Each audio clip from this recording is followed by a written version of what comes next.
I couldn't bear the thought of being trapped with a man who looked at my pregnant belly with such disdain, as though the very sight of me at 9 months filled him with revulsion.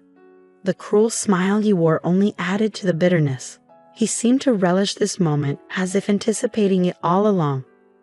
Not wanting to endure another second of his disdain, I quickly went to my room, retrieved a set of papers, and thrust them into his hands. "Divorce papers," I said curtly. Brian's face twisted in shock. "What the hell is this? Out of nowhere?" I met his anger with a steely gaze. "This was your idea, Brian. Now sign them. I'll be filing them first thing tomorrow." My voice didn't waver, even as his face flushed with fury. "You'll regret this," I added, my resolve unwavering. "Watch closely, because you'll see what it's like to be treated the way you've treated me. Let me introduce myself. My name is Linda, a 27-year-old former housewife. 3 years ago, I worked at a mobile company where I met Brian, my boss at the time. Back then, I was 25, eager to learn and grateful for Brian's guidance as a newcomer to the job. It didn't take long for our professional relationship to evolve into friendship. Soon, dinner outings turned into dates, and eventually he asked me out. I was thrilled. I had never dated anyone before. It's a little embarrassing to admit, but I was more captivated by cartoon characters than real men. Yet seeing my friends marry one by one, I felt pressured to find my own partner. When Brian entered my life, I secretly promised myself he'd be my first and only love. We married a year later, and I couldn't have been happier. Brian was handsome, popular, and the envy of many female coworkers. I felt proud to be his wife as colleagues congratulated us. Their words of admiration made me feel like I had achieved something special. I was blissfully unaware of what lay ahead. The day after our marriage registration, Brian dropped a bombshell. "You're married to me now, so you'll quit your job, right?" he said nonchalantly. I stared at him in disbelief. "I've already informed them," he added with unnerving finality. "What? But you never mentioned this before." I protested, caught off guard. Brian's stern expression silenced me. "Starting tomorrow, you won't need to go to work. I'll handle the handover." His words were like a guillotine slicing through the life I'd built. The decision had been made without me. Brian's role as my former boss made it even harder to argue. Reluctantly, I quit my job without saying proper goodbyes, determined to make our marriage work. At home, I threw myself into household chores, preparing Brian's favorite meals and trying to meet his expectations. Yet, no matter how hard I worked, he never acknowledged my efforts. I craved even a single word of appreciation, but none came. Without a personal income, I was completely reliant on him, and our relationship started to feel less like a marriage and more like that of an employer and his housemaid. Things took a turn for the worse when I fell ill one day. Exhausted and feverish, I stayed in bed, promising myself I'd catch up on the chores later. Brian stormed into the bedroom, furious. "What are you doing lying there? Get up and make some food," he barked, yanking a blanket off me. "I'm not feeling well," I murmured, hoping for compassion. "Could you handle things yourself today?" His response chilled me to the bone. "Pathetic. You don't work, and now you're lying around because of a little cold." Tears blurred my vision as I forced myself out of bed. I couldn't believe this was the same man I had fallen in love with. Overwhelmed, I completed the housework, tears streaming down my face. Several days later, I realized I'd missed my period. A pregnancy test confirmed it. I was expecting. Overjoyed, I cried tears of happiness, eager to share the news with Brian. But when he came home late one night, the smell of alcohol on his breath, my excitement dimmed. "I have something important to tell you," I began hesitantly. "I haven't seen a doctor yet, but I think I'm pregnant." Brian's expression darkened instantly. "Pregnant? What the hell have you done?" His harsh tone cut me to the core. "I don't want a child. If you're going to have it, you'll be raising it alone." He spat before storming off to the bathroom. I stood there stunned. This wasn't the life I had dreamed of. This wasn't the man I thought I had married. I couldn't understand why Brian would say such cruel and irresponsible things about our baby. Moments earlier, I'd been filled with joy at the thought of becoming a mother. But his words shattered that happiness, leaving me in a pit of sorrow. Why would he react like this? He had never mentioned not wanting children before. We hadn't even been using contraception, so I'd naturally assumed he wanted kids too. As I ironed Brian's jacket and prepared to take his shirt to the wash, a wave of sadness overwhelmed me. Then something unexpected happened. A small piece of paper fell from his dress shirt pocket. I picked it up absent-mindedly, thinking it might be a receipt from his outing that night. I almost threw it away, but something caught my eye. The name on the receipt made my heart stop. A motel. My hands trembled as I stared at the incriminating slip of paper, confirming what I didn't want to believe. It was indeed a receipt from a motel. The shock hit me like a physical blow. Why would Brian go to a motel? Isn't marriage supposed to be a sacred bond between two people who love each other? We'd only been married for a little over a year. How could this happen? I was no stranger to romantic fantasies, having spent years dreaming of perfect love rather than experiencing real relationships. But now, faced with this harsh reality, I struggled to accept what was unfolding before me. The possibility that Brian was cheating began to make horrifying sense. Had he been using me from the start? Was he in love with someone else while I played the role of a convenient housemaid? Was this why he reacted so coldly to my pregnancy? These doubts swirled in my mind, and I couldn't shake the gnawing feeling that there was more to Brian's behavior than met the eye. As I grappled with these thoughts, nausea swept over me, not just from morning sickness, but from the realization that my husband might have betrayed me. Perhaps his insistence that I quit my job had a sinister purpose.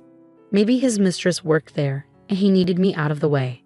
Everything seemed to click into place, and my mind blurred the lines between reality and suspicion.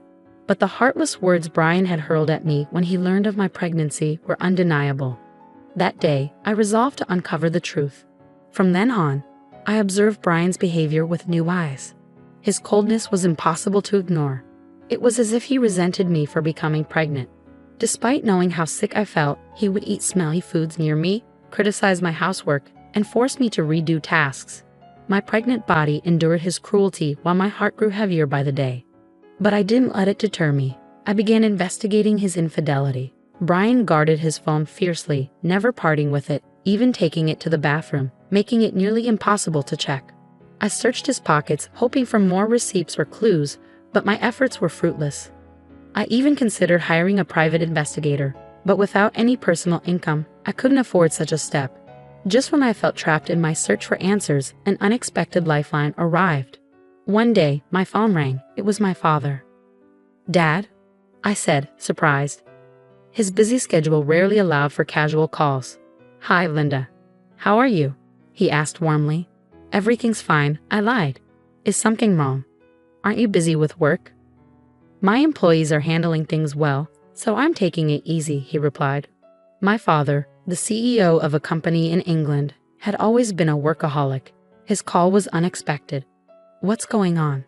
I asked, curious. Then came the shocking revelation. He told me something that made my world tilt. "Is that true?" I asked, struggling to believe what I was hearing. "Yes," he said firmly. "I wouldn't lie to you. Trust me on this." The pieces of the puzzle started falling into place. Though initially stunned, I felt a strange sense of relief. "Thank you, Dad. I'll handle it from here," I said, my voice steady with newfound resolve. The truth emboldened me, but it also reignited my anger. As the months passed, Brian's behavior remained distant and cold. His disdain for me and our unborn child never wavered, and each interaction deepened my hatred for him. At 9 months pregnant, I was always cautious around Brian, living in constant apprehension. One evening, I served dinner as usual, hoping to avoid any confrontation. But as we sat at the table, Brian suddenly slammed his fork down. "What is this? It's tasteless," he exclaimed, throwing the plate of food onto the floor. I froze, baffled by his outburst. Anger began to well up inside me as I looked at the discarded meal I had painstakingly prepared. "I've been meaning to say this," Brian continued, his tone laced with contempt. "Your cooking has been terrible lately." Tears stunned my eyes, but I held them back. Since becoming pregnant, I had deliberately used less seasoning to ensure healthier meals for our baby. This was only temporary, and he could easily have added salt to his portion if he wanted. But instead, he chose to humiliate me. Why? Why did he have to treat me like this? I was about to respond to Brian's harsh words when he sneered, his voice dripping with malice. "You're a woman with a belly like a monster. You'll have to raise this kid on your own." His cruel smile sent a chill down my spine. Though I had always feared this day might come, I had clung to a sliver of hope for a better outcome. Without hesitation, I went to my room, grabbed a document, and returned to him. "Here are the divorce papers," I said, thrusting the papers in front of him. Brian's face twisted in shock as he stammered, "What the hell? What's this all of a sudden?" "It was your idea," I replied firmly. "Now sign them. I'll be submitting them tomorrow." I had been contemplating divorce ever since I started suspecting Brian's infidelity, but with a baby on the way, I hadn't been sure I could support myself. Now, with a new plan in mind, my resolve was unshakable. My determination seemed to provoke him. His face flushed red with anger as he snarled, "Just watch. I'll make you regret this. Do you think you can survive without me? You've got a baby to take care of. You'll regret it." Unfazed, I held my ground. "I'll be fine. Don't worry about me," I said calmly. Irritated by my confidence, Brian snatched the papers and begrudgingly began to fill them out. "Here. If this is what you wanted, take it," he spat. "Thank you," I replied, my tone steady. Brian likely didn't believe I'd actually submit the papers, but the next day, I did just that and left the house. I moved to my parents' home, where my father, recently returned from England, had suggested I stay. It was the right decision. I was fed up with my life with Brian, and my father's support was invaluable. That day, Brian called me 5 times. I ignored every call. Eventually, he stopped trying, and it became painfully clear how little I meant to him. He was probably content with his mistress, and might even remarry soon. I resolved to move on from him entirely. 5 months later, I gave birth to a healthy baby and settled into a peaceful life with my parents.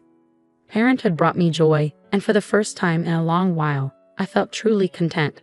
Then Brian called again. At first, I ignored his persistent attempts to reach me, but after several calls, I finally picked up, weary of his intrusion. "What do you want now?" I asked, my tone flat. "Hey, what's going on? Why were you on that show? And since when are you the daughter of a CEO with millions of dollars?" Brian's voice was a mix of surprise and anger. Unbeknownst to me, Brian had seen a TV show that aired after I moved back home.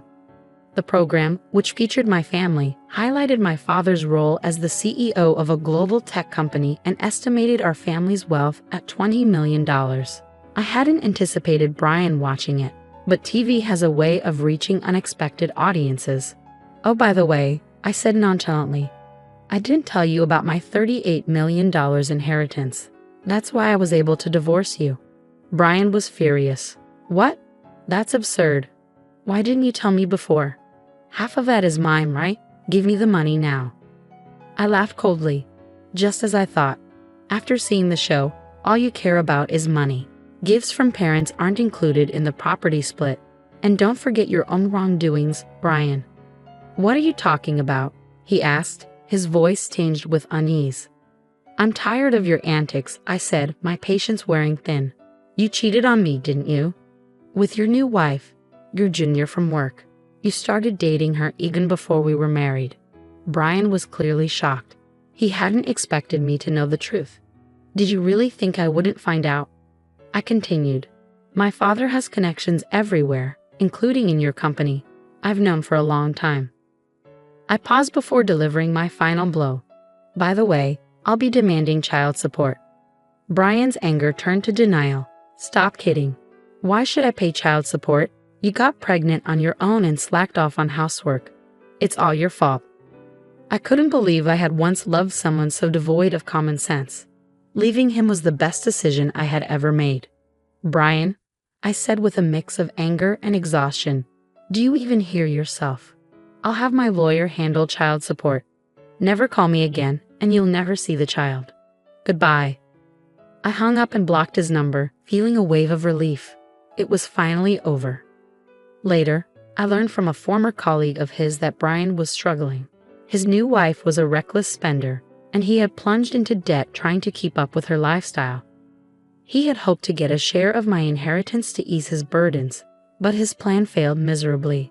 While Brian wrestled with the consequences of his actions, I thrived. My father offered me a position in his company, promising to pass it down to me one day. I embraced the opportunity, ready to build a future for myself and my child. After all, I am my hardworking father's daughter.